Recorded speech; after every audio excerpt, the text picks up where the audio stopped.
Hi, I'm Brian King, and this is Marriage Monday. We have a really fun topic today. We're in the middle of our love habits series, and today's love habit is learning to accept each other's differences. Now, this wasn't a problem when you first met. As a matter of fact, it's probably what drew you together. You've heard opposites attract. Well, I don't know about you, but my wife is extremely different from me, and it was those differences that attracted me. And the problem is, in some marriages, and even in my own, I've had trouble with this before too, it's those same differences can become problems. They can drive us apart unless we learn to understand and accept them. What am I talking about? Well, I'll give you a couple of examples. Men in general are more fact-based, and we approach things with a different logic. And sometimes, I don't know about you, but I am very situationally aware. If something's moving, I look at it. If I foresee something that's going to be a potential issue, I take action. And that's basically how I'm built. My wife, on the other hand, is more intuitive. And she is often picking up on details and emotional things that are much deeper and more conversational than I ever do sometimes. And those differences, one of the ways those show up is when we're out on a date at a restaurant. I am easily distractible because if something moves, I look at it. It's just the way I am. I've tried to stop it and I've made some progress, but if the waiter's about to drop a tray, I'm like, is that going to come towards us? I want to be aware of it. And it's not that she's not aware of danger and stuff like that. It's just that we approach it differently. I'm much more likely to notice things and things that are moving. And she is much more likely to pick up on feelings and meanings and following the conversations on a much more deep level. So we're at this restaurant and she sees me not necessarily staring her in the eyes constantly, and she's offended because she thinks I'm not paying attention to her. And in fact, I am still listening, but she notices I'm looking. It's like, what are you looking at, the waitress or something? Is she cute? That could be trouble. So no, and that's not what I'm doing. I'm just responding to the environment we're in. And I've changed a little bit. She's changed a little bit. She realizes that I'm going to pay attention to things that move, and it's just normal. But that is a huge difference. She can sit there totally engaged in conversation and not be distracted by anything that's going on around her. And I am distracted by anything going on around us. And we had to learn and accept each other's differences. And we have talked about it. And we figured it out. I am aware when I do that. And I say, oh, sorry, I'm listening. And she's aware too, and just realizes that I'm not ignoring her, and I come back to center and everything's fine. But that's just one of our differences. Now, we could have let that drive us apart. We could have had a big fight over that. We could have easily let it get in the way of our relationship, but we chose not to. We accepted each other's differences. Another thing, men in general, and I know I'm using generalizations, and sometimes they fit and sometimes they don't, but in a very general way, we tend to depersonalize and work things out internally before we talk about them. Like if there's a problem, we're figuring it out in our head, and when we have the answer, we'll talk about it.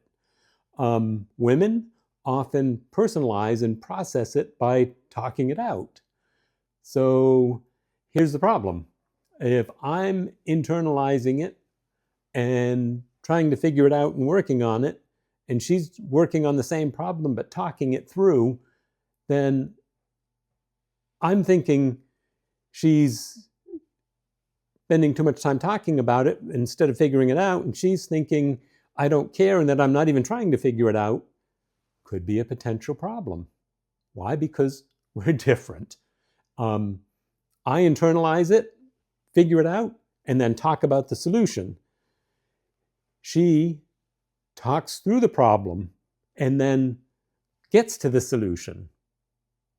Which way's right? We both got to the solution. It's just we're different. And like I said, those differences could be something that gets in the way of our relationship, but we don't allow it to. We realize that we're both different and we work it out. And I'm used to the fact that she processes things differently, and she's used to the fact that I'm quiet until I've got the answer. And we both accept each other. Another example, when we were dating, we learned right away that I was from a very quiet family and she came from a very loud family. Like when they had Thanksgiving dinner, everybody was talking at once and there were 14 conversations going on. At our Thanksgiving dinner, people were talking, but it was not the same. There were one person would talk and everybody would listen, then another person, and it went that way. Very big culture shock for both of us when we went to each other's Thanksgiving dinners. And we realized that, hey, this is okay. This is just a difference. We were both raised different. We both have different families. And the great thing is, I needed what she has, and she needed what I had. In our marriage, how it plays out is if she's getting anxious about something, I'm the calm one that can calm her down. And if it weren't for her, I would probably be living like a hermit because I'm more of an introvert. But she draws me out, and we both are relatively normal because of it. She's not super anxious, and I'm not a hermit. So we kind of meet in the middle, and it works great. And that's one of the things that you have to be really careful is to not let your differences drive you apart, but rather recognize that they're not only good, but they're there for a purpose because they bring you together and they make your marriage a whole instead of just two individuals. Now, neither way is wrong. We're just different. And I don't know about you, but most people, male and female, don't walk around thinking I'm wrong in what I'm doing and thinking. We always think we're right. We're autonomous. We basically think we're doing what we're supposed to be doing and we're doing it right because that's just how we think. But we're doing different things. And it becomes a problem when you look at the other person and say, well, you're not doing it the way I'm doing it, so it's wrong. And that is not true. It's just different. But when you think of yourself as right and somebody's doing something the other way or a different way, instead of just thinking that's different because they're different and I need that difference, if you think they're wrong, then that's going to cause a rift in your relationship. And it's going to basically lead to the contempt that we talked about in a previous session, which is basically the number one indicator of divorce. If you're constantly thinking, your wife is crazy, she's wrong, she does things totally different, you got to get your attitude back of, those were the things that attracted me to her in the first place. So instead of, letting that contempt brew, get back to the attitude of, she is exactly what I need. She is different, but it's a difference I need. She is opposite, but that is exactly what attracted me to her. And keep that attitude instead of allowing the I'm right, she's wrong thoughts to come into it. The thing about men and women, even our top needs are different. And because of that, we blend together really well. For men's 4 top needs are respect, sex, companionship, and support with work and the work of providing a safe and happy environment. That's the men's top 4 needs. For women, top 4 needs are love, security, communication, and support with the routines and responsibilities. And even though they're different, they blend together really well. There's a pattern, and we're just naturally wired different so that we complement each other. And that's why learning to accept and appreciate, not only appreciate, but celebrate these differences is the key to a great marriage. They're not obstacles. They're opportunities to grow closer and stronger together. That's why it's so important to appreciate the differences. So this week's love habit is simple. Don't fight the differences. Thank God for them and learn how they actually help you complete each other.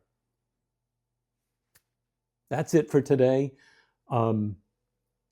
If you're getting something out of this, please like, share, and subscribe. Thanks for listening, and we'll see you next week for another Marriage Monday. Thanks.